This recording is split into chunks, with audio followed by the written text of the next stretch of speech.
keep social distance, and wash your hands always. To begin with, in 2017, Uganda's debt burden stood at 39 trillion, and in 2018 it further rose to 45 trillion Ugandan shillings. In 2020, Ugandan government had accumulated a whopping 65 trillion shillings in debt, rising from 49 trillion in 2017. In justification to the borrow, the government says they borrowed this money to finance key infrastructural projects like transport, oil and gas sector, and also the increase mostly in 2019-2020. It was as a result of COVID-19, which resulted into a 20.5% increase. So,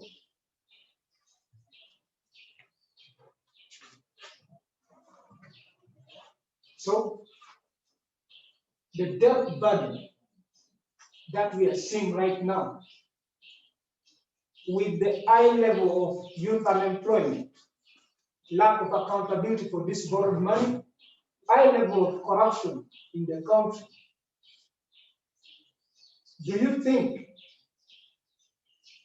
we are headed to the right direction? That's the question we will be tackling, me and my panelists. To begin with, Susan, do you think the current debt situation is the country headed towards the right direction? Thank you very much once again, the moderator, the viewers online. Looking at the current debt situations in Uganda, I want to come from a perspective which has driven us, which has driven the country into this debt burden. Yes. I want to reflect back in my A-level history. During the old age, early Stone Age, I could say, Western world, because they have hardship. Marcus Uganda is blessed with resources like diamond. I could say, as an example, Yes. We were so reluctant. Marcus, we are blessed with rich resources in our country. But the Western world, like America, UK, because of the hardship they experience, like we could see how snows are there, they came with the initiative to utilize properly the resources they have, whereby you can find that when you can see the weather of the Western world, it is too cold. Yes. So that is when they started coming up with the initiatives to develop now. It is called inside almost the same like outside. Then they come with the initiatives of making the best use of these resources they have, whereby in each and every building, you find that they have the cooler, they have the heater to cool the room because it is too cold.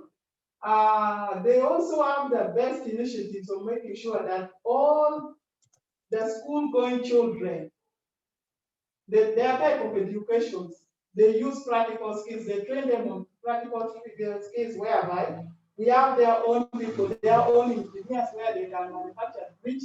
They have their own doctors which can. They have that idea of manufacturing drugs to treat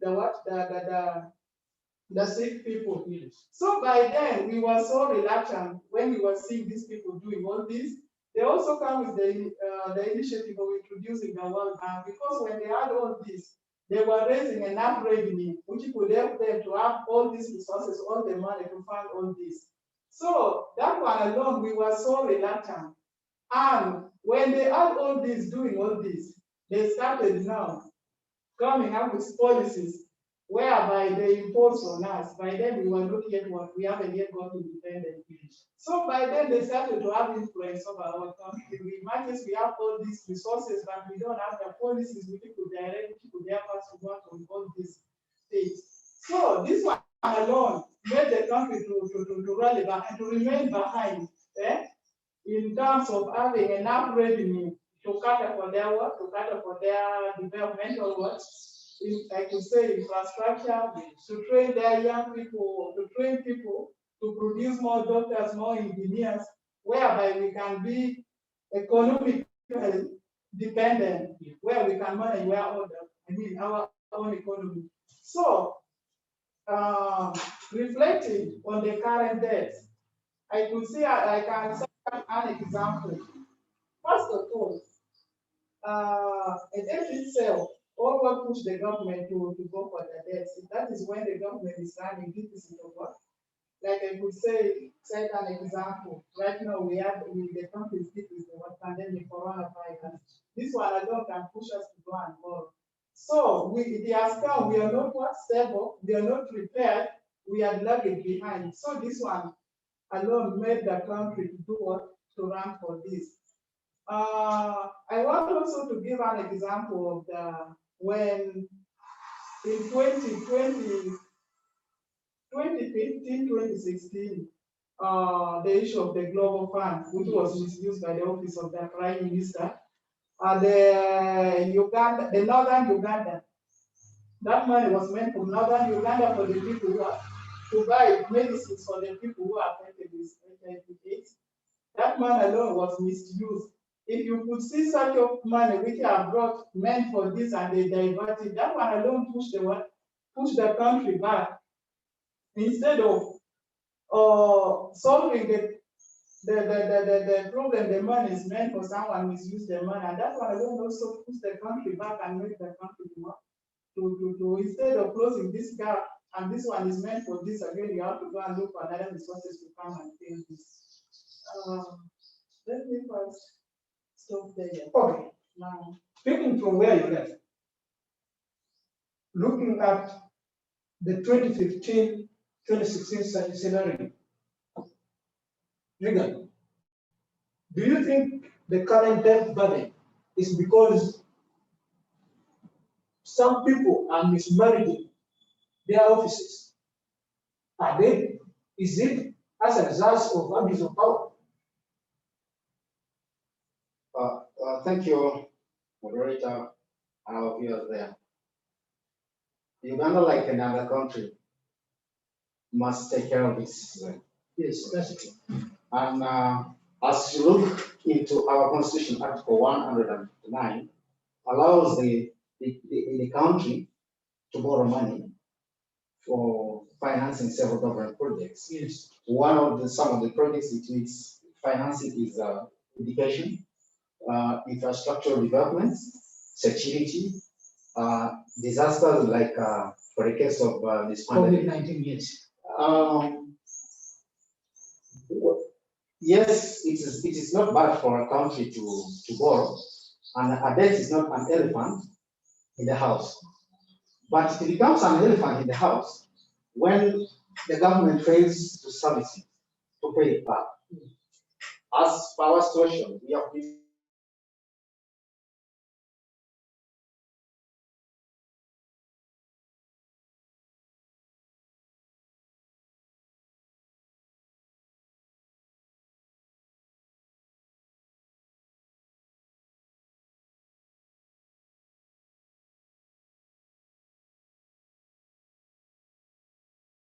which means the percentage, okay, the figure of its increase was by 70% of the increase from 48 to 65 trillion.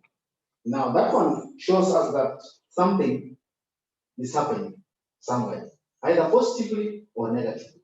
Is the government borrowing a lot of money to inject into productive things or the money borrowed is mismanaged. Those are two things which needs to be answered. That's true. Now, as far as Uganda is concerned, I know most of the people holding offices of responsibilities or positions of responsibilities. Corruption tendencies is really rampant in those offices. Let me give you just an example.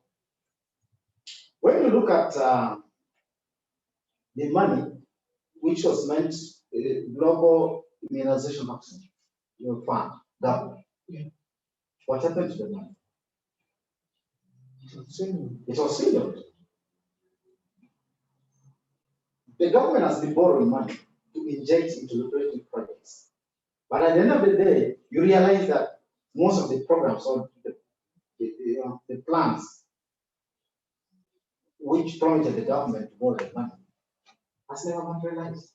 It looks like most of the spendings in various sectors are like researchers. Government borrows money to research on some other people. So it is making government to go astray. Yes, I do agree with the statement that people are abusing government offices by corrupting money for service deliveries. That means though we are not benefiting as a country, but some officials in the government are actually benefiting from the money. Yes. And yet the citizens, we the young people, are the one to pay back the money. Let me just give you an example. I am aware that in the early stage of corona outbreak, Yes. government happens to raise in terms of donation and other things. We Ah, raised about actually- 888 Actually, between 2019 and 2020, there was a 16 trillion shillings increase in the debt burden. And the justification is that the money increased because they wanted to counter the negative economic impact brought by coronavirus. Now, did this money really work? Did the citizens really benefited from the money? Absolutely, I can say no. Reason being, when you look at some of the facilities in place right now, Yes. we are in the crisis of some of the services. How effective is our health systems or the health system in Uganda? Do we have fully equipped medical units? Look at the referral hospitals. That's very interesting, actually. Because if you look back during the first COVID-19 lockdown, Yes. the government was planning to build a capacity that can handle over 1 million coronavirus cases, including building the ICU units and actually providing each district with a new van. What happened to the plan? Because it looks like we are actually starting afresh. It's like we never had the lockdown before. That one automatically answers our question that corruption took place. The money was mishandled by the corrupt officials in the various positions of responsibilities. Had not been the money was swindled by the corrupt officials, most of those facilities by now would have been in place. So, yes, this show looks at the young people. We, the young people, we are 77% of the population in Uganda. According to statistics, where Uganda stands right now, Uganda has 65 trillion in debt, actually. yes. That is, and of that debt, 2/3 of it is owed to the foreign creditors. And now it stands at 40.8% of the GDP. That means with the second lockdown in place, we could be heading to the worst. Actually, we may surpass the 50% GDP. The debt, if the debt exceeds 50% of the GDP, that means it becomes untenable. We can't manage it now properly. What could this implies to our lives as the young people? Literally, when you look at the debt burden Uganda is shouldering right now, it shows you that statistically, each citizen has to pay a minimum or a maximum of 1.5 million. That's an issue. Yes. Each of the 30, Yes. 43 million Ugandans now owes debtors, creditors, 1.5 million. And out of the 43 million, 77% are the young people. Now, when you look at the impact of these debts together with the COVID, there is a great implication on the young people. First and foremost, when you look at education right now as young people, you are well aware that Vision 2040 talks at development, human capital development, which takes standard education. Our people right now are out of schools. And the government at the same time is saying people should adopt the online methodologies of learning. The question of the day is, how many young people, how many families can afford the usage of computers, the usage of smartphones, which means several young people being at lower primaries, secondary, and institutional levels will be affected. Most of them, the educations might come to a stand, if I'm to predict. Yes, with the virtual studies that the government is proposing, I see that as a very difficult task because majority of Ugandans are not working. If I may say, maybe only 2% can actually afford virtual education. And when you look at the implication of that, by now, as the government has borrowed a lot of money, we expect the government to put a lot of things to safeguard the young people. When you look at the health sector right now, we are undergoing the second phase or the second wave of COVID-19, whereby there's a lockdown and movements are restricted. Young people are not having accessibilities to medical facilities. Yes. Look at sexual and reproductive services which is supposed to be given to our young girls and sisters in our communities. The immediate implication of this on the young people will be high teenage pregnancies in our communities, Which are really happening. When you look at the number of young girls right now, the young girls who have been married at a tender age, millions of them. Look at right now, as a result of COVID-19, and at the same time also money which has been borrowed but not put into practice. Youth corners are not functioning. Health services maybe which were provided by referral hospitals or health centers. Because of the lockdown and the restricted movement, there's a tendency of young people to get engaged into unprotected sex. When you look at that critically, you will realize that the pace at which young people are getting HIV infection and some other sexually transmitted infection, yes, is really very high. in the rise. You look at that. The government has borrowed, but nothing has been put in place. The situation is worsened by COVID-19. Now, as you said earlier on, as we were looking at it earlier on, the government is saying, or they say, they borrowed money because of COVID. That's true. Yes, it is true that COVID as a disaster needed a rapid response. But there's no way the government could tell us that as a unit for the welfare of the citizen, the government has not been having a national disaster response system. You see that? Actually, not having a national response system is as a result of having also high debt burden. Yes. Because you find that most of the money the government is accumulating, it goes back to paying the external creditors. That means as a government, they are not remaining with any money to actually sponsor problems that may come, like You COVID-19 see, or other disasters. you see, when you look at how some of these funds are misused in Uganda, not only people in government offices. You look at our parliamentarians.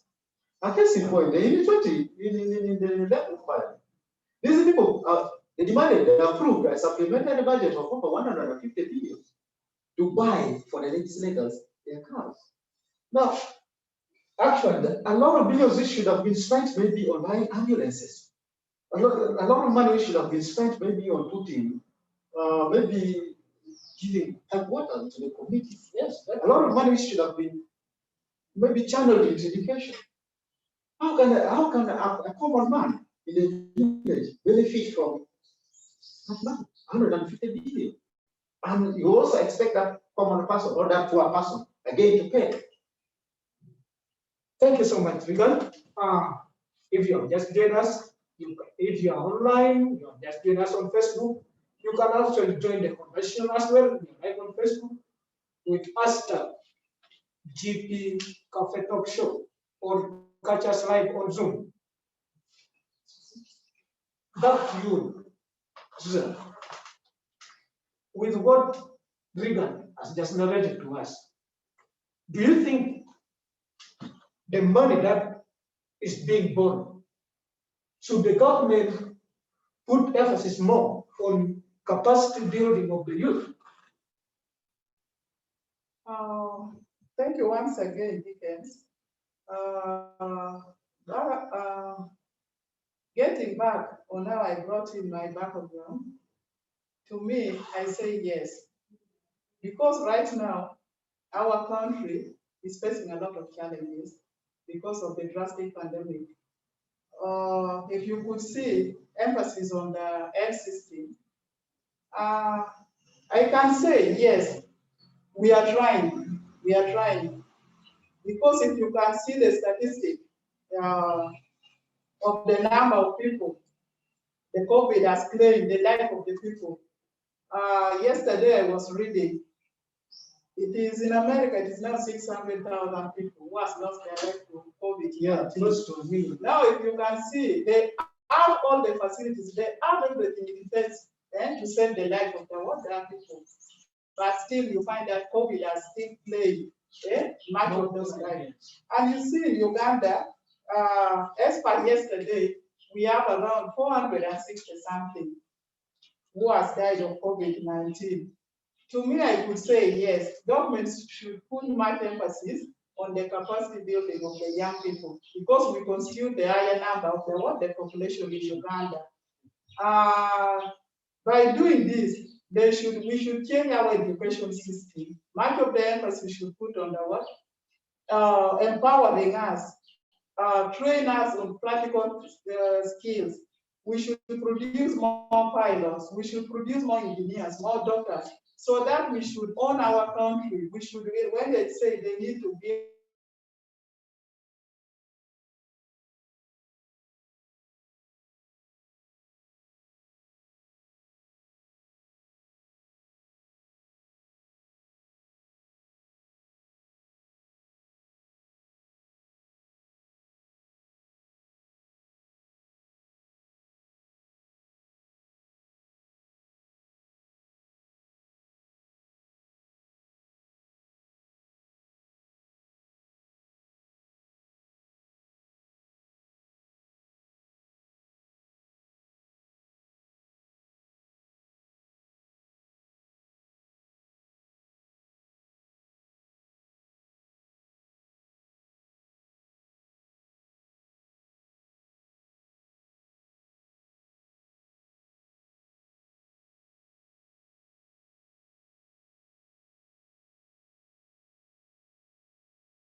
Hello, members. I think our presenters are temporarily off, but let's see how we can reconnect and have everyone on again. Mr. Inyit, the challenge is to all of us, I think, but we shall be able to rectify it.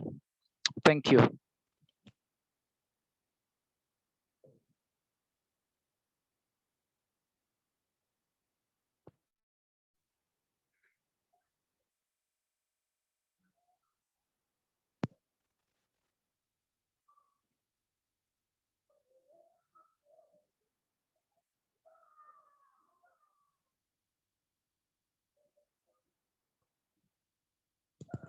Members, I think we are experiencing a technical hitch, but our brother Frank is back. I think he'll be able to support with the process to see how we can all be back on again. Thank you for your patience as we rectify this.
Last week, they have tasked the Minister of Health to account for the 29 billion which was donated by the Ugandan citizens.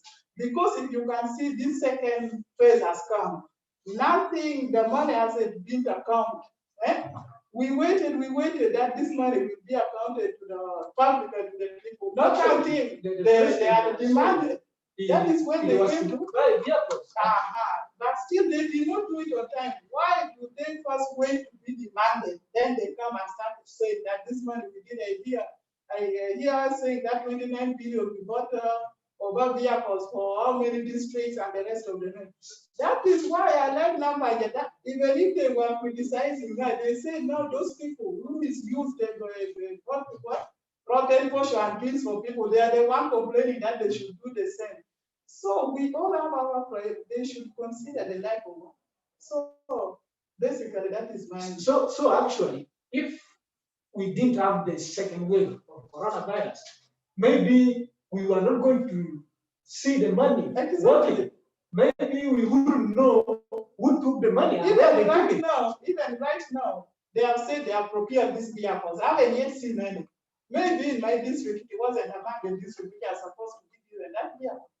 Interesting. I am quite moved with what my sister Susan has raised. You see, I am reminded of the fund which was released to different districts. Yes. To tackle actually COVID-19. Yes. As a party is concerned, I have never heard of accountability that's been given. Are we waiting for maybe the second release of the fund for the COVID? And then they account it together, or they should first give the accountability on the previous one, and they wait maybe when something is different. That is why I was saying, even at national level, until it was demanded.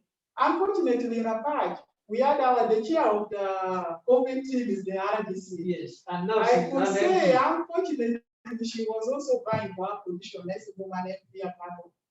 She succeeded.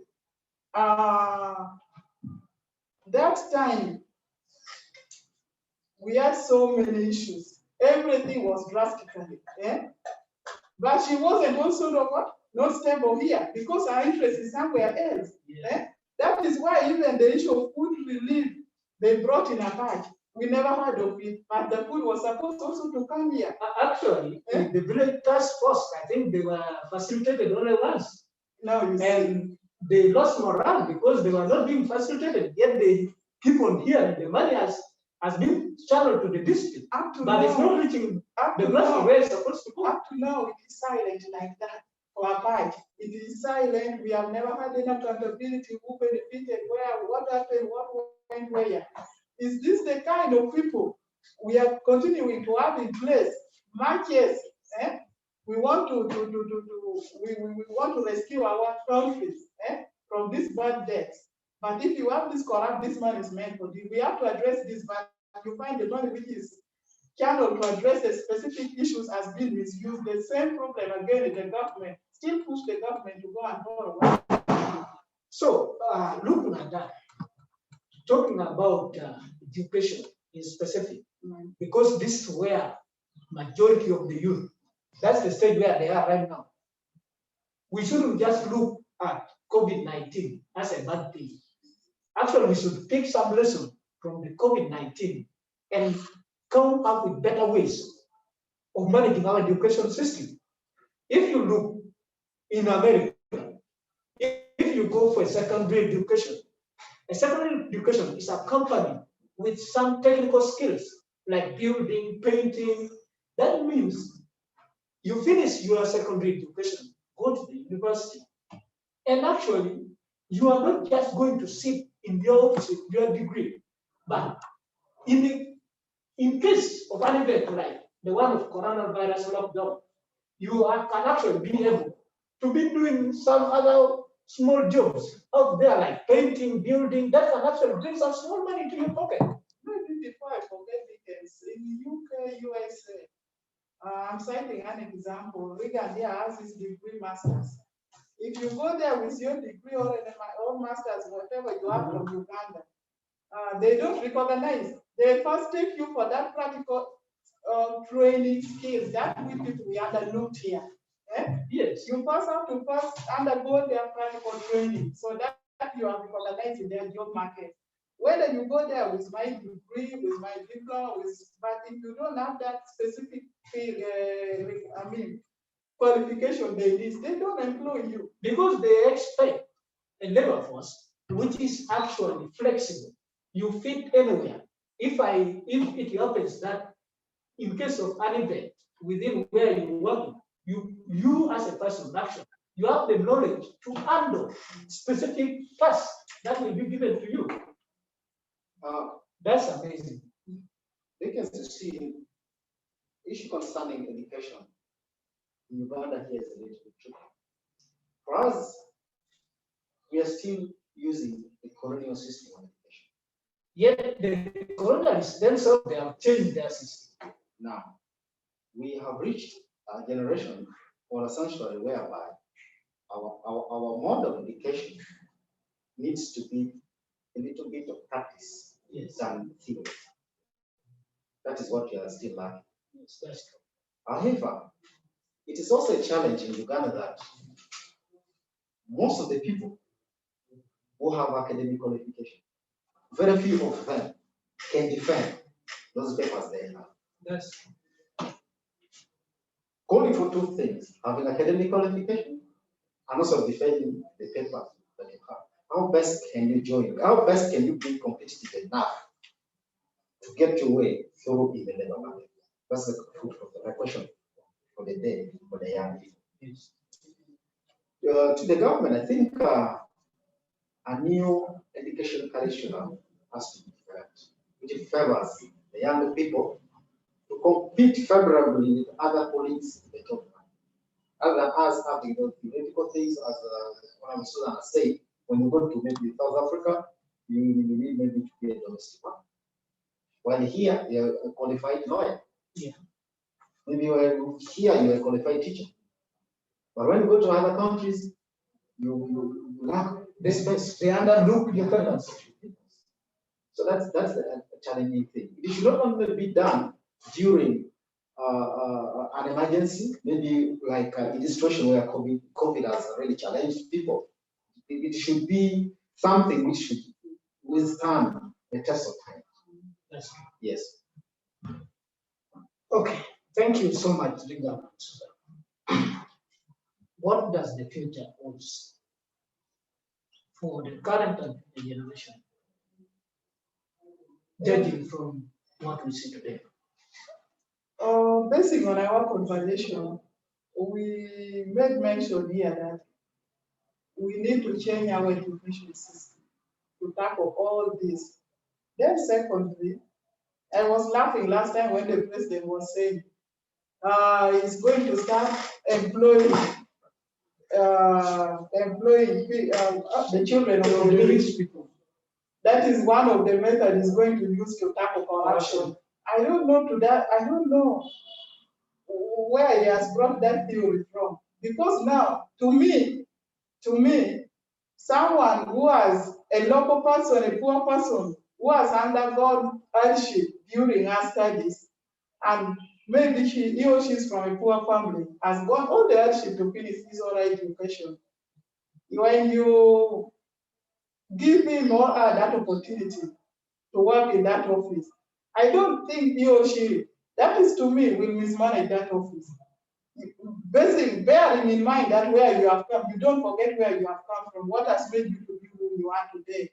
Unlike someone who is a son to a minister or to the president, who has gone to school with luxurious life, never known anything called hardship, poverty, or what, maybe I've worked with my hands to make sure that I raise school fees. So to me, I disagree with him. Because now the trend where our country is heading right now, and we have the higher percentage of the population, we need to own our country. That is why I still emphasize on the issue of we should be innovative. The first thing which needs to be fight right now is the issue of corruption. We need to be patriotic. We need to love our country, to love our people. Because now if we don't have that love for our country, and yet we are always crying that, you see, we have this in Western world, they say these people like there. Yet we own our country at hand. Why can't we act now? Why can't we do something? That's what we are saying. Because now we are coming with all these issues because of this pandemic, which has existed that's so drastic. We are not but we need to look all around the corners to find the solutions. We need to, I would say, if it is now the starting point for us, let us do it now. Let us act now. Let us get back to the community. Now we see right now, the sub-county is represented the city council. We have a total population of 11 million. Now you see young people who are at school. In 2020, when the COVID hit us and they closed the school, we have 299 young people who are struggling to school, who got taken and dropped out of school. They never went back and said for their CME. Now, right now, I went to DHO's office. It has raised now to 390. Now, in second one, according to their statistics for April this year. Now, you see. Now, if the current population, their life is so much affected like this because of, and we cannot still act, come up with measures to do this.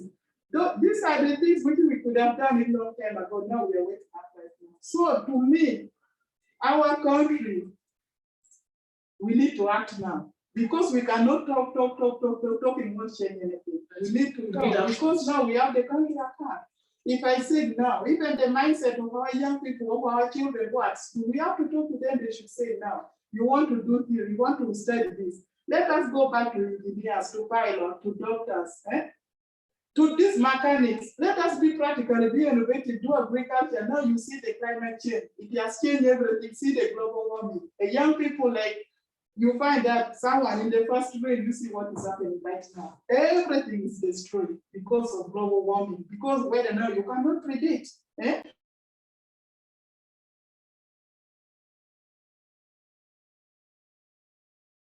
Where people have those skills and knowledge, they are not trying to rain right now because they have those knowledge and skills to do that. So we need to act. Thank you very much. You can feel free, if you are watching us online, you can feel free to join the conversation via Facebook or Zoom.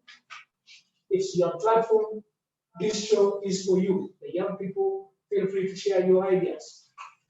Yes, sir. Over to you. You wanted to. I wanted just to say something as my sister Susan has just concluded on some few things. You see, as young people, those days when we were growing, we were told that we are the future leaders, meaning that we hold community responsibility. And as young people, this is a time that we need to have the power of positive mindset, the power of positive thinking. We should not look at COVID-19 as a very big problem, but we should tap the opportunity within this period of COVID-19. Yes. And as one of our principles in learning as activists is dreaming big. It's a high time for young people in Uganda. I believe those days we have been dreaming as activists. We dreamt a lot. This is a high time for us to put the dreams we have been having into practice. As an activist, I look at us having opportunity in several spaces. Yes, the government is now having a challenge in providing some of the services to the young people. But us, as young people, as activists, I look at a very valuable opportunity in the digital space. Young people can discuss matters of importance via the available social media platforms. Yes. We can take up that opportunity. If maybe Susan wants maybe to discuss issues concerning maybe reproductive, sexual and reproductive health issues with the young people, a number of them, I believe, at institutional level, even within our homes, they do have smartphones. A number of them they do. So why can't we create a platform whereby all those young people are brought together online, then they discuss? I have seen that thing working. Yes, it has been applied in very many forms. When you look at countries where revolutions have been happening of recent, media has really very key mobilizing people.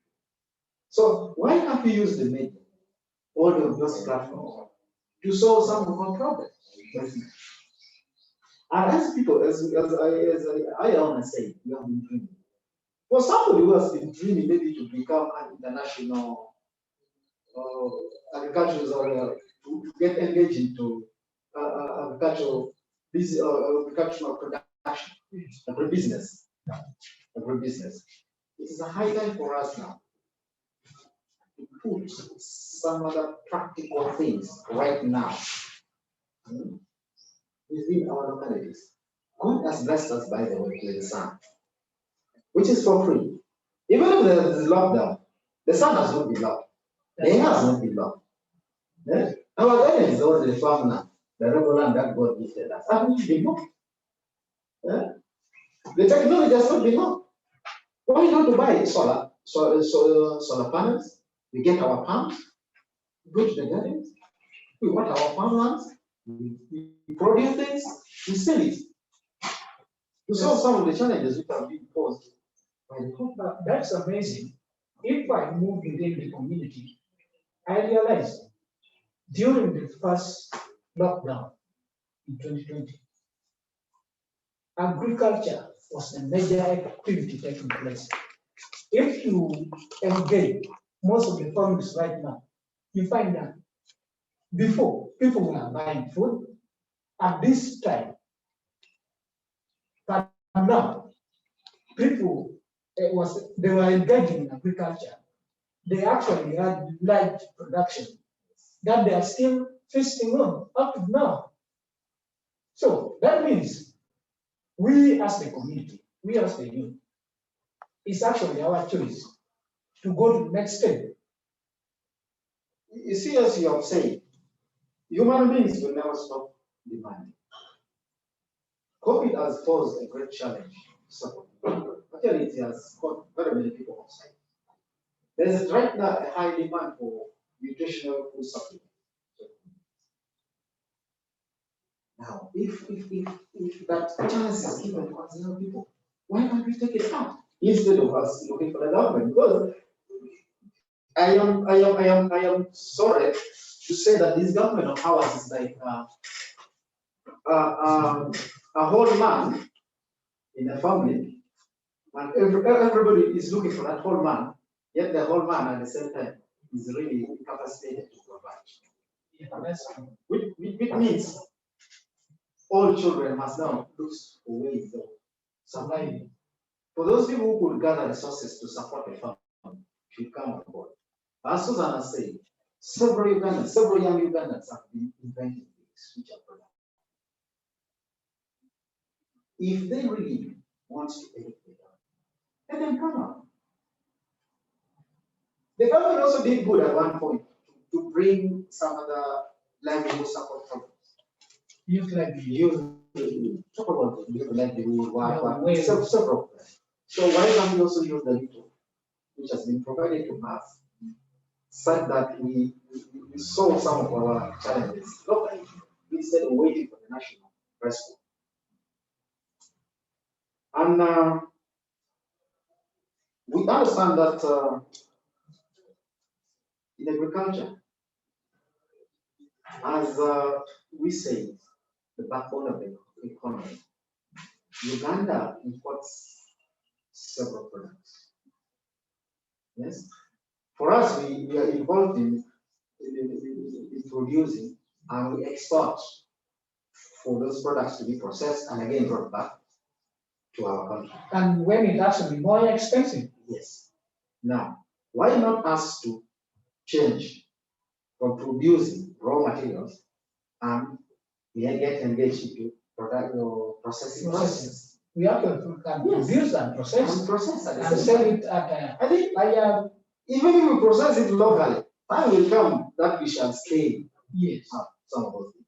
Amazing. And we reach the international market. I have seen young people now coming up with several innovations whereby they are now making a lot of cheese. They are packing it and they're getting some little money because people need to take those keys. I have seen even dresses are coming with clothing that are coming, local designers. Yes. And people are happy. Actually, they are even much better quality than the imported ones. Which means, as I want to say, I still visualize a greater vision for Ugandans, for the young institutional lose hope. The future is still bright. Thank you. Thank you so much. We have a very interesting question here from Dickens Omong, who is online with us. How can the government help the young people to cope up with the situation within this pandemic period? Dickens Omong, thank you so much for your wonderful question. I will start with you. Oh, thank you very much, the viewers, and a brilliant question from Dickens Omong. My colleague Regan talked about mindset. Because me myself, this thing has hit the government, I am the government myself. The situation has come so drastically, I am not prepared. But amidst this pandemic, the opportunities which has come, which we have to tackle. Right now, there is a new plan which they are giving out. Young people should change their mindset. We need to be innovative. I know there are so many young people who are down there who have papers, they are going to school, and you see now I have gone to school, there are no jobs. Our emphasis is on now practical skills. I am a college student right now. I have my degree in social development studies, but there is that skills that I have now. Right now, I don't have job at the moment. How am I going to survive? What should they do to make this survive? It takes me back that young people should start acting now, change their mindset. Let us consult. Let us ask. If I see Reagan doing this, like people right now, this COVID has come. I will start like an example on agriculture. The weather has changed in a patch right now. But I'm seeing Reagan is doing so well in horticulture, in growing, his crop is doing well. Why can't they go and consult say, Reagan, I'm seeing you're doing well in farming. What are you applying? What are you doing? Because now, if I am not creative right now, if I cannot create, situation has come, I need to be creative to counteract that. Not all the time, government. It is me to start acting now, change my mindset. Because right now, Marcus government is doing its part. There was a time that even the president himself said that no, he has failed to understand how people's mindset, some other people, I can say this is my prime minister, is in charge of health. You have given him the office and his all roles and responsibility. Cite an example of the global fund for 2015 with amount of poverty. Misuse that fund. Now you see that person is knowing how the country was doing so well in terms of HIV/AIDS. He still misused this money, he swindled this money. It is all about the mindset. So to me right now, I encourage the young people, tap the opportunities which has come across you. Let us not wait, let us change our trend of education, the trend of thinking, the mindset, so that we find a way of helping our country together. Even if it means right now going and doing something so different. Even me, I regret right now why I have done this theoretical course, that course. Because when I go to the job market right now, it is very competitive. Now, if I have my personal skills, my personal initiatives, which I can do, and I start employing people. So to me, that is my emphasis. Thank you so much. That is a very great idea. And it actually goes back to creativity. Yes. You should be more creative. Because even though we are looking at the government, still, we as the youth, we should be doing something that the government can only come in to give us support. If you start agriculture, from an agricultural group and ask for support from the government. Do you think that would be the way to go? Yes, I believe that's a very brilliant idea. Because as an individual, you might not be supported effectively because several people are yearning for the same support from the government. So it is really justifiable if the youth really comes and form groups and they are supported by the government. That one can be achieved. It's very true. And now also when we look at, I understand for those people who are engaged into agricultural production, the unfortunate bit of that thing is that our economy has been liberalized. Their prices is determined between the buyer and the seller. That's the unfortunate bit of it. Because if the government of Uganda had taken an initiative of determining some of the prices in the market before they, within this period of time, had not been the economy is liberalized. I think agricultural produce would have benefited several citizens. That's it. Because it's At this point, active. yes, when you look at people who are engaged right now in the production of maize, which is very key in providing food supplement. The price for a kilo of maize is determined by the buyer. Imagine. Yeah. I wish that government, These are no options. because of emergency, we need also to devise an emergency response mechanism to cope up with this. In other words, you are suggesting the government should come in to actually regulate the prices of agricultural products. That's actually what I'm trying. That's a brilliant idea because it will actually be of very much help to the producers. Several young people will be encouraged to get engaged in production.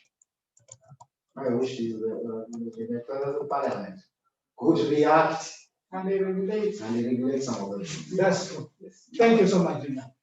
Allow me also to come online with us is Regina, that's the learning and impact coordinator, to read out some comments which are online. Thank you so much, Regina. Welcome. Thank you very much, everyone, especially the panelists and the moderator. We're happy that the conversation is smoothly running on. Thank you very much, those who are watching on Facebook and those who are on this particular link.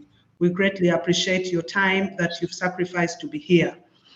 We encourage your comments to be coming in the chat room. We shall also give you opportunity to be able to speak to the issues that is on table. Thank you, panelists, for answering the first questions about how government can help young people to cope with the situation within this pandemic or within this period. I encourage you who is online also to have your voice on that particular question. There is a concern from Isaac. Isaac says that he has a concern that the youth must embrace technology and take up the cyber spaces where we are heading to global village, which requires advanced technology in supplementing human resources. And then from Onesimus, Onesimus is saying, ideally public debt should be sustainable and serviced under a wide range of circumstances at reasonable cost. By increasing the effectiveness of resources mobilization, public spending, as well as strengthening debt management and transparency, low-income countries can reduce the possibility of debt stress, supporting financial sector development and reducing microeconomic volatility. And they're saying, Isaac again says, Susan, I think a Myoga program wasn't engineered properly since it only favored since it favored hyper generation, that is the older people who are already in businesses. The only provision which was given to young people or the youth were the youth leaders, but the rest was taken up by the older people. This makes a Myoga to kick out the youth. What do you think about that? Many and more others that will be coming in. We shall also give you opportunity to speak. I see the last one coming here from Fortunate all the way from the western part of Uganda, either you're in Barara or around Tibale. Thank you for joining in. Fortunate is saying, I think borrowing wouldn't be a problem if, I think borrowing wouldn't be a problem if money was put into use and to perform its purpose, the purpose for which it was borrowed by government. And he's saying it must be in the interest of the people, but here you find that the biggest percentage of the money which has been borrowed, none of it ends up in the, most of it ends up in the hands of few people, and yet the unemployed youth and other common citizens suffer the burden of paying the debts. Therefore, we deserve accountability and transparency as a country. For instance, if the COVID money during the first phase, we wouldn't be, if it was used in the right way, we wouldn't be in the same status in which we are. And finally, as conclude, Julius Chandaye is saying youth should be given much attention in all government programs. Keep it flowing in. Thank you very much.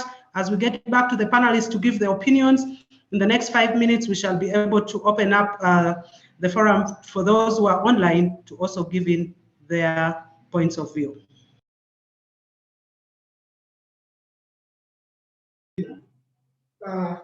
Those were so amazing.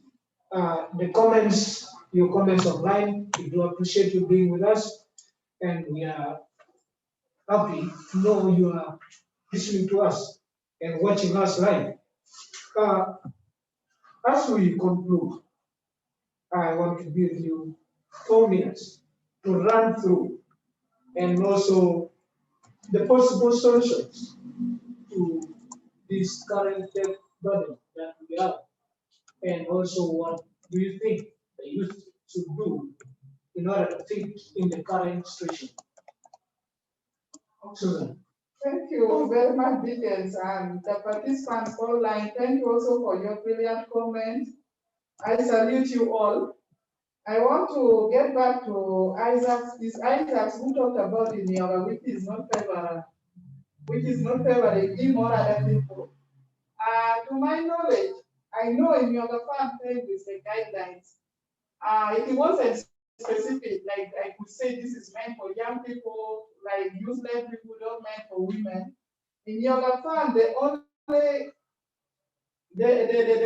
to get that money, you should go and be in a group, to form a group. Eh? And there are procedures and processes you have to undergo to make you get that money. Unless otherwise, as I stated earlier, that people have their own interests. Eh?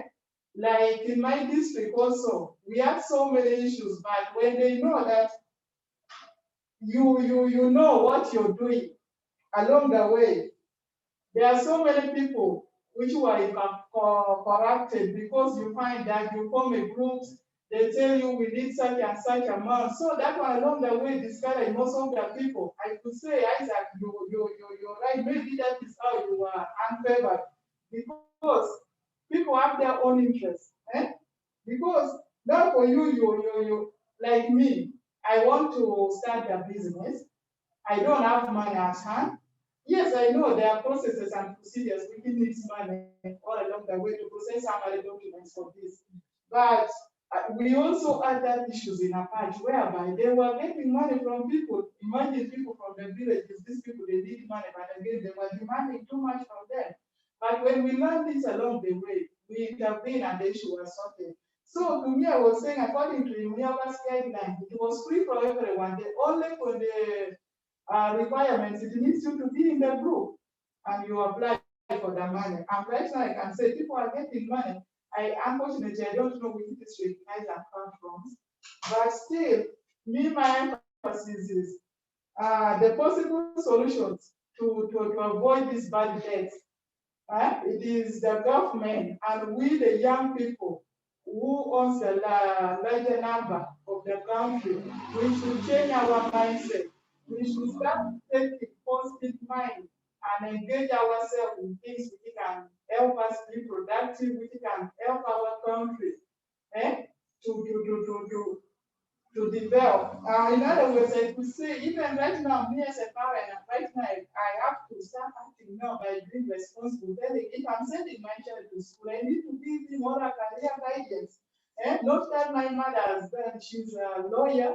I have also to be a lawyer. Now, when it comes to job market, how will it help me so fast? How will it help my country? We need to produce more pilots, whereby if they need a pilot, not that they go and get someone from outside. We need engineers where we can do all our works from here. So if you can see now, big monies, we borrow this money, but still we hire Chinese, Indians to come and eat this money instead of our own people. We see the coronavirus hit us. Or we were not prepared.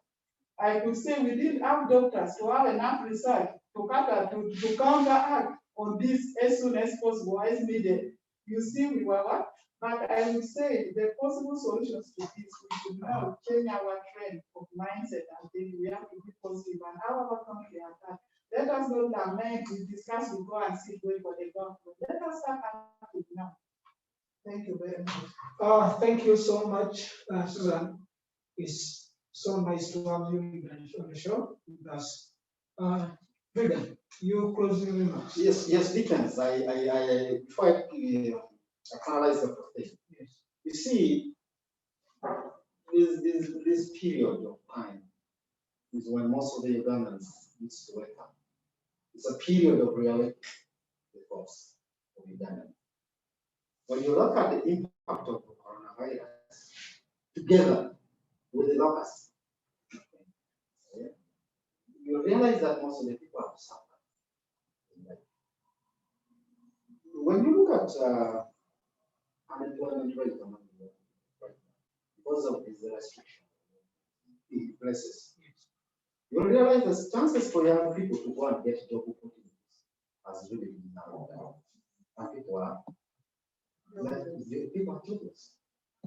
When you look at the people who are supposed to go, by the way, are you aware that some young people, youth who are positive, some of them right now have not gone back for refuge in the various hospitals. Because some needs to travel for some good distance, 15 kilometers, 5 kilometers. Sometimes they have to cross borders to other districts. But movements have been restricted. If nothing is done, some of these people will be badly affected by this situation. Now, when you look at our young girls at this time, schools are closed. If they are not advised adequately, a third of these young people might not go back to school. They might not complete the education cycle. When you look at issues to do with the security, prisons will be filled up by the young people. Why? They're jobless. Opportunities are not there, but they're demanding. How should they get it? They will end up by stealing. They should end up by becoming robbers. And it is that one really is posing a big security threat in the country. Now, as far as the government debt position is concerned, you see, our government is sometimes operates like a trying government. Operates like a trying government, I could say. Because by now, I expect most of the policies in the line which have been put by verses or by parliament, let me say. Yeah? By now, I expect most of those policies to be in implementation. It's not. Right from 1962 to date, they're still struggling to come up with some of the policies to protect the country. No, and that one is absolutely wrong. Way forward. One, as the government is concerned, and the debt, I am of the opinion that the government should desist from hiring foreign expatriates. Let us use the available people here. If we want maybe to invest into infrastructure development, we need to give priorities to our local construction companies. Only what is needed is when those people cannot meet some qualities, that is when the foreign experts can be brought in. Two, as the vision to 2040 talks about transforming Uganda from a agrarian society to a mechanized society, we need now to start changing things from producing only raw materials. And we invent we adopt processing products internally here, such that we stop this tendency of importing. No. Yes. We stop that tendency. And also, I am of the view that at one point the government should stop this act of gifting some of the public officers, basing on political grounds. That is what is killing our country. That is what is killing our country. You get somebody in a very high-profile office, the person is not competent enough, the person is too corrupt, the person has abused the office to the maximum, and at the end of the day, the person is not in society like another person, which is very unfair. That should stop. And as far as the other people, we are concerned in this situation. We need to start acting properly. We should not take anything that we see in our society for granted. As my sister Susan has said, several government programs are in operation. Let us embrace all those programs fully to support us. I am of the know that the government is coming up with another Paris development model. Yes, we need to take lead in some of these government policies or programs. We need not just to sit and cry. Until when? So as young people, we need to take the mantle of championing changes in the country. And finally, the worst thing that which is really amongst our young people in Uganda is they look for people to come and help them in their position. But always I tell people that before somebody elects you, first elect yourself. If you want the government to elect you within this period of COVID, and within this period, maybe this time when the government is undergoing a lot of difficulties in servicing the debts, let us start investing into bringing things that can push us forward. Such that when things are trying to normalize, the government will take us along the way. We start moving. Don't stop. Think creatively. Let us respond to some of the things. By the way, I have learned that this virus we can protect our people locally here. Yes. We can make local hand sanitizers. We can make them. Why? Sometimes I ask myself that we have our young girls in learning institutions like in primary schools, secondary schools. We also have our young people, the sisters, who are tailors, who are fashion designers. These are also young people who should have even taken initiative of producing the locally made sanitary pad so that it could be given to the community. Why should we cry for the government? So it goes for the young people to take an initiative to drive change within themselves and within the society. I think with those few months, those are some of the few things which needs to be taken into consideration. Thank you. Thank you so much, Rina. It's a pleasure having you. Thank you so much, our viewers who are there.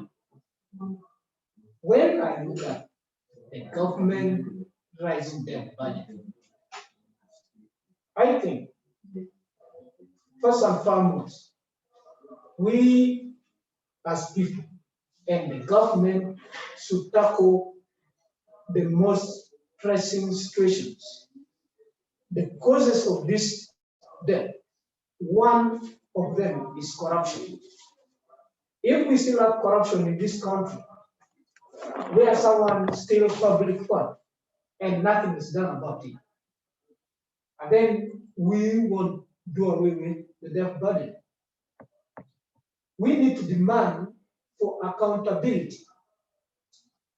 It's the task of each and every citizen to ask for accountability from anyone holding a public office. Because without accountability for this borrowed money, we will continue to borrow and borrow and borrow until we are declared bankrupt and actually we collapse. Our currency will collapse and nothing we will do about it. But the time is now until we people and people who are working in public sectors, you are working for the people. Change your mindset. Know your country. You are accountable for everything that happens now. Because that office you're holding the public office.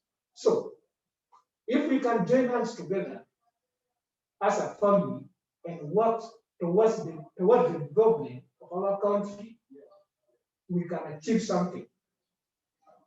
While doing that, of course, the government should be applying the professional solutions like issuing debt with bonds, spending cuts. For example, in the 1990s, Canada was in a worse situation than we in right now. But they tried spending cuts. And right now, the economy of Canada is booming. Are we different from Canada? Can we do it locally here? Bailouts and debt defaults, of course, not the best options because it will sink us deep. But in some way, it does work. It got to be something that we developed in 2001, and it can work also for us to some extent. Now, this show is about the young people. We, as the young people, we are the majority. And whatever we do right now, from where we are, tells the direction where Uganda will be heading to. If we want change in Uganda, we the young people, we should be able to stand up and say, look, we the youth, we can actually do it.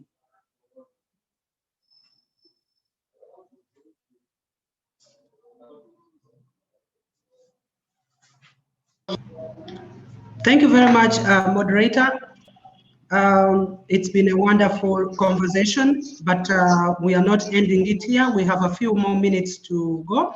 As I read this from Onesimus and Esther Hall, we encourage us who are online to get ready if you want to speak or you want to give us your opinion on a particular issue that has been spoken about or not spoken about.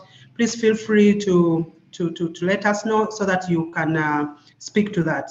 Esther Cole is saying, in my opinion, I encourage young people to use the skills that they have in order to make ends meet, other than waiting for government. It's better you start up a small business, however small it is, because where we are heading to, it's unpredictable. Moreover, the population is growing rapidly and we will forever cry of unemployment. Nesmas once again saying, I understand that addressing high levels of debt looms as an increasing important concern. In recent years, many low-income countries, including Uganda, assigned low-income countries, right? I hope in recent years, many low-income countries, including Uganda, have gained access to new sources of finance, including private sources and creditors outside the parish club of major creditors countries. This has allowed Uganda to fund important development needs,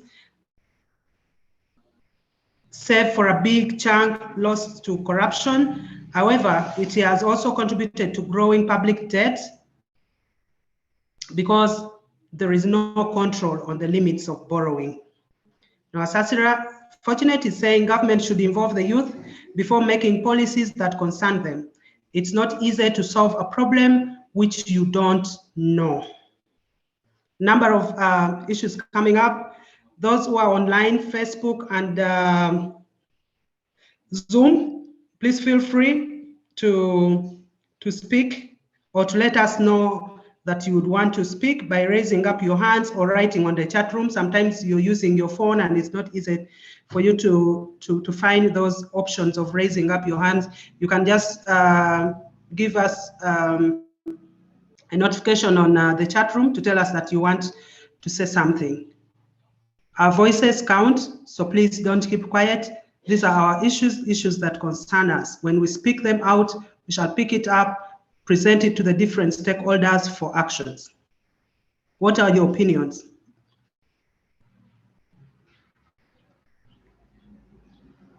Anyone online?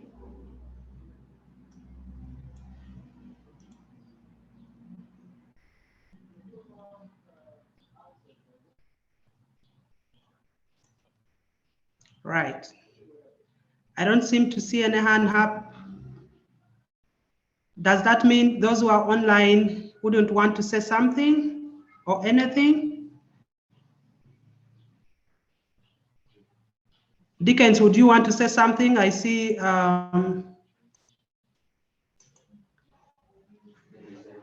where? Isaac? All right, Isaac, please unmute yourself. You have the permission to unmute. Wherever, just click unmute, you'll be able to speak, Isaac. Yeah, thank you. Can you hear me? Yes, Isaac, clearly. All right, thanks so much, Regina, and thanks for the organization. Now, panelists, I'm so happy to see you there and discuss all our problems that you're facing. Yeah, actually getting back to the few comments that I've seen here. I think Susan had not picked me well. My point was that We have seen the Myoga program that came in. It catered for, actually they just said there from 18, as you should be at least 18 years. So, but it made it challenging. You find like youth are going into these groups and associations they form, but you find it a bit difficult. You're going to find a man, let me assume like there's a businessman here, the top men here. They formed that group for the businessmen. Have been running my poultry here. I always bring around 200 birds, 350. It is very hard to fit there. Actually, I remember I was asked that, is your business viable? That's what I was asked. And kind of I even got shy. I had to leave the group because it only had mature people. And these are people you see in town. They're running what they call business. They're handling real money. For us to just handle things that look like money. So it made it a bit hard. Getting back to, I think that was Regan. I think, to me, what I saw is like, we have seen a condition where this pandemic came in. It has cleared some of us. That is true. We have at least lost the minimum of 400 people. But the government comes in to blame the citizens. Why people are dying? Why are we not taking care of ourselves well? But before I think the state blames us, that the state itself should acknowledge that they also have a weakness. We have seen a point where in Uganda here, we shall find we have all the variants of this COVID-19. We have this one coming from India. I think India, the variant from India is called Delta. We have Alpha coming from China. I think we also had those ones from America. Whatever we can name them, all those variants are here in Uganda. We should have asked our state, where have you been all along? What were you doing in the borders? I'm sure people made enough contribution in the first wave. And this money, if it was put in right use, by now we wouldn't be, the government wouldn't be blaming us. I think we have seen in different districts.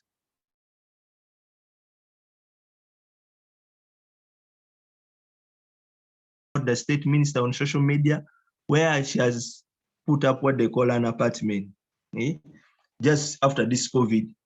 Is this how we are going to be handling the money? And I think Regan also talked about some time back about the MPs, as if we are failing to have the right people that we are electing. I think with the youth next time when we are electing, we should be very vigilant. Let's vote, actually I would say capabilities or potential. Let's not vote money. Who gives us more money? No. Because I'm seeing we're failing. In the parliament, people have voted. Previously, they were being given 200 million for the vehicles. But trust me, when this time they increased the money to 300 million, all these MPs we voted in kept quiet. I think Semoju was among the few who returned the money and said, no, we should use this money. Actually, in his view, he said that if you consider each district consider the up country, said there's a minimum of at least 5 MPs coming from them. So he said if 5 combine a region like Lamu region here, would be having like about another 5 districts here. So 5 times 5, that's about 25. 25 times 300 million, that money was worth building a cancer institute in this region of ours, and it would serve us a better help. But I saw MPs receiving the money and keeping quiet. That's when I started saying that we are not voting the right people to a big extent. So to me, what I'm saying about the state still, I think we're also losing out a bit, because if previous, I think yes, that was yesterday, I was in that group of USSA. So that group, they were talking about them, they are taking some Olympic men there for the sports. They all tested negative here in Uganda, but reaching that Tokyo in Japan, that's the capital city. Trust me, they tested, they got 2 people who are positive. Now, does it mean that the state is almost failing us? We test people here, we get negative. I think previously we saw in France, when people went there, they tested negative here at Entebbe, they were verified, checked, they went, took a flight, they went to France, reaching there, they found again 2 people are also positive. So at some point I'm asking, are we really safe? Is the state really protecting us? We are testing here negative, we reach somewhere else, the test turns positive. Okay, thank you. Thank you, Isaac. Thank you. His concern has been mainly on the pandemic, but how does that then relate to the debt burden that Uganda has and its impact on young people? that takes us back to our theme of discussion today. It's very important because the pandemic is also something that is bringing in the aspect of government going into debts, which as young people we shall have to pay for in the near future. Somebody else online, we have Omwisiki. Kindly unmute yourself and take the next 1 minute.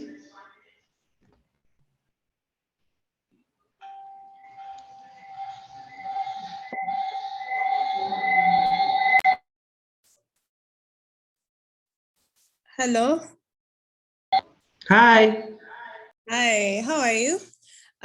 First of all, thank you, welcome. I'm so glad to be part of this discussion. It has been so informative and yeah. So me, like according to the whole situation that's going on, because year in, year out, our budget that's always read, we have a lot of, I should call it loans coming in, etc. and all that. But when the money is allocated at the end of the day, with the youth, I should say, really don't get a fair share, I should say. And yet when it comes to paying back, we are equally affected. So it leaves most of us in a situation that even if I wake up today morning and I start up a business, I'll have to include paying taxes, all those kind of costs. Yeah. At the end of the day, I will fail to grow something for myself. And then that's the situation whereby most of us end up begging. And then most of these groups that are like for youths that are representing youths, I always get surprised as to why we are having, I should say, people who are out of the youth stage representing us and handling our funds and, etc. I believe we the youths understand the kind of problems we are having because the generation of then, the youths of then is different from the generation we are having right now.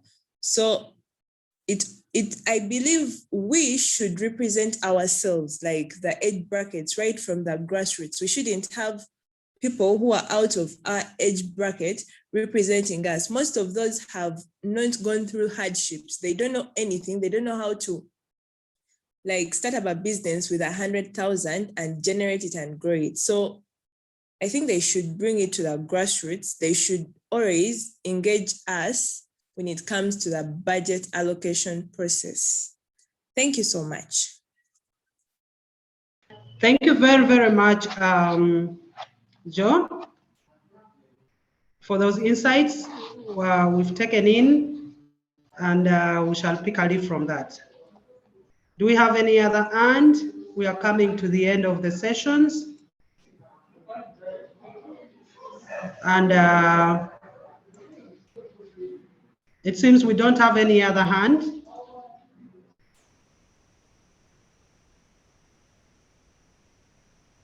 So at this juncture, allow me, if there is no other hand, to say thank you very much. But before that, let me see whether we have the last comment coming in, if any.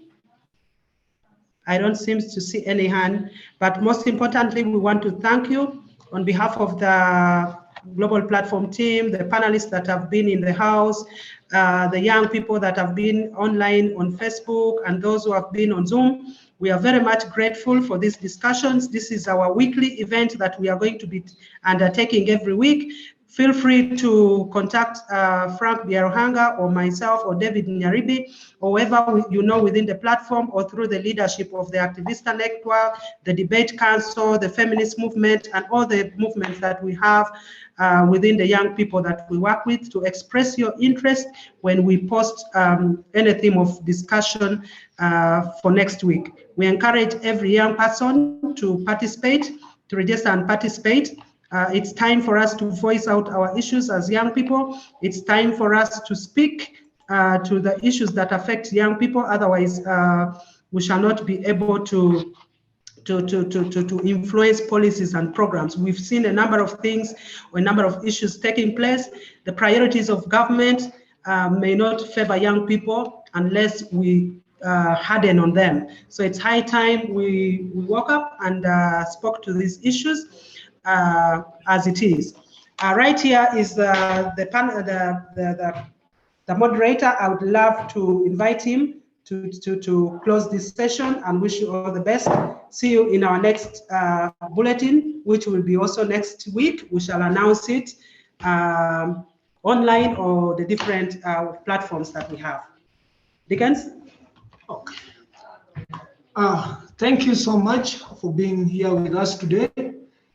This was our very first episode of the GP Cafe Talk Show.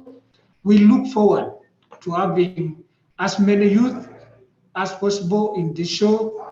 We talk about issues affecting the youth, and actually we'll be able to share your success stories together.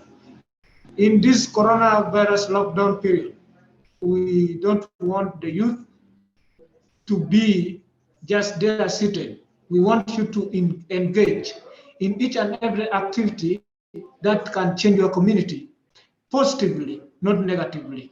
So allow me thank you, all of you who have been here with us from the beginning, those who joined us along the way, our panelists. Also, I thank the Global Platform Uganda and ActionAid for supporting this wonderful cause. Until next time, take good care, wear your mask, wash your hands, and keep social distancing. COVID-19 is real. Thank you. Can we unmute and wave to each other and say bye-bye? Onesmus, sorry you came in at the closing remarks, but we appreciate all your contributions, your voices. Next time better. Sorry. Let's have our faces shortly. What's this? What has happened? Why this? I'm wondering why this came up. All right. So I can see Abigail there. I can see Gary there. Onesimus there. Julius, Caroline, Jillian. Wow, you guys are amazing. So beautiful and handsome guys right there. Noasa Sira, can I see your face? Esther, Chirunji Zaina, Bibi Brenda. Wow, that's beautiful. Thank you very, very much for your time. We wish you all the best. All our love from Apache in the northern part of Uganda. We love you. See you in the next episode. Bye.